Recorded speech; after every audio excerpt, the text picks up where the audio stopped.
We got the Continental Classic participants announced. We have the Gold and Blue League participants all announced earlier, about 40 minutes ago. They made the announcement. As per the tradition, they will do the league finals and the tournament finals all in one night at World's End on December 27th in Chicago at the Now Arena. The Gold League is going to feature Darby Allin, Pac, Kevin Knight, Speedball Mike Bailey, Kyle Fletcher, and Kazuchika Okada. The Blue League to feature Konosuke Takeshita, so they are separating Okada and Takeshita. Joining Takeshita is Jon Moxley, Claudio Castagnoli, Orange Cassidy, Roderick Strong, and Mascara Dorada. Interesting. A lot of interesting participants in this thing. So you will get among the matches. I mean, first of all, these blocks are going to generate some incredible matches. In this Gold League, they are going to end up doing Darby and Pac in a rematch. And unlike the pay-per-view, you will have the no interference allowed. So in theory, you could have Darby get his win back. You'll get the Battle of Jet Speed. You'll get a Death Riders fight between Moxley and Claudio.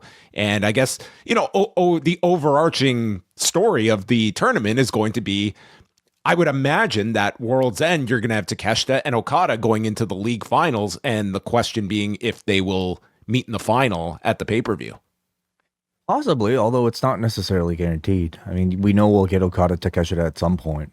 Feels like it's headed towards World's End, but you may not want to give it, do you want to give it away unadvertised? You're only going to get to promote it for 2 hours on the pay-per-view. You won't know until the pay-per-view if you're getting that match. And perhaps for all the time they have put into this match, I mean, do you want to give it away when it's a pay-per-view that maybe you'll get it, maybe you won't? I think it also complicates things a bit having either of them lose going into a Wrestle Kingdom where you ideally want both of their values to be incredibly high.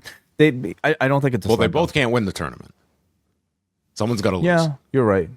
But to lose to each, it's a bigger loss losing to each other. But you're right; they will have to lose throughout. Well, that's interesting in and of itself. How will they book a Konosuke Takeshita, heading as an IWGP champion throughout this tournament? Unless he actually wins the whole thing, which would be really crazy. But just from a pure wrestling standpoint, it's fucking loaded.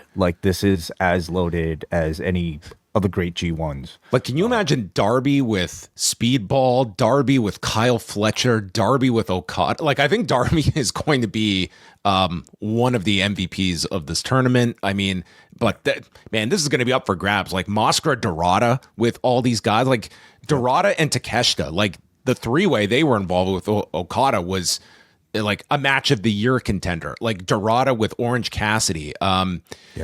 There are no weak links. This really says a whole lot just about the AEW roster. It really is an all-star roster, and you're picking 12 of the very, very best. This is not a tournament that, is merely featuring yes, you are getting mid-carders, of course, but every wrestler here can be considered among the very, very top in the industry.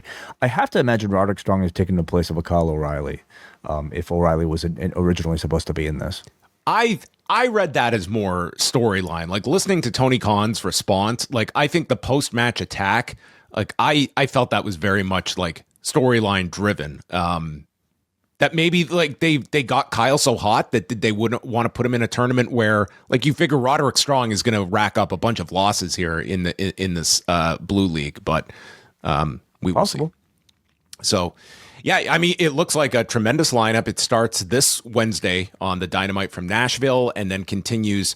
We've got Collision Thursday night this week. They're running it on Thanksgiving night in the United States and taping both shows on Wednesday in Nashville. So, I mean, right out of the gate, we're going to get probably some incredible matches on television this week and for the next month leading into World's End. Do you look at a prediction way of what our final could end up being if you're not going the Okada Takeshita route, which I'm not crazy about going that direction, but I have a hard time imagining we don't go into the final four with those two not being alive.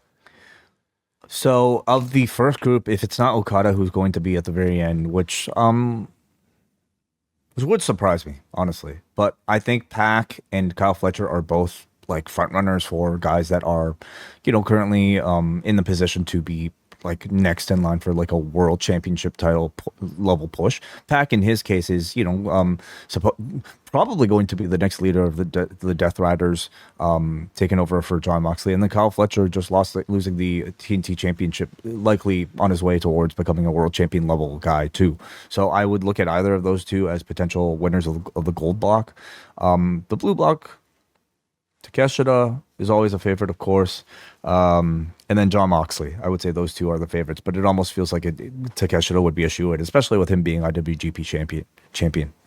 Yeah, this is we'll have the final four for the pay-per-view. I could see us having I think Moxley, you could have him do like maybe 2 losses at the beginning and then he turns everything around. I could see Moxley. I don't see Moxley racking up just L's across the board in this thing. I think he probably loses a match or two to start this tournament, and then maybe he comes on strong. He could be in big. So I would look at Moxley, Takeshita maybe being your leaders at the end. I hope Dorada is booked really significantly in this, like gets like one really, really big win over like even a Moxley. Like that would really make Dorada's tournament, I think, to have, he's going to have the performances, but hopefully he's more than just like a, middle of the road finisher. Sure. Yeah. Somebody's going to have a losing streak gimmick with, the hope of just getting that one win. I kind of hope it's not him, especially like since with him being the only outsider. That to me feels like it's probably more of a role for Roderick Strong. But like Mascara Dorada will probably make waves just based off of the performances. Yeah, we'll get Roderick 50-50 in this tournament. If that, maybe 50-50 is even being charitable. But yeah, I'm looking forward to this. I think there's going to be some really excellent stuff here for the close of the year for AEW. November on the Post Wrestling Cafe will include Rewind Away, looking at some of the biggest retirement matches in pro wrestling history with selections from All Japan Pro Wrestling, WWE, and Stardom, among others. Plus, we'll have reviews of TNA Turning Point, UFC 322 from Madison Square Garden, and the Tanahashi Final Homecoming. John and Wai will be taking all of your questions on this month's installment of Ask Away, and John gets together with Brandon from New Jersey for a Season 4 retrospective of 90210. All that and so much more. Join now at postwrestlingcafe.com. $6 gets you in the door.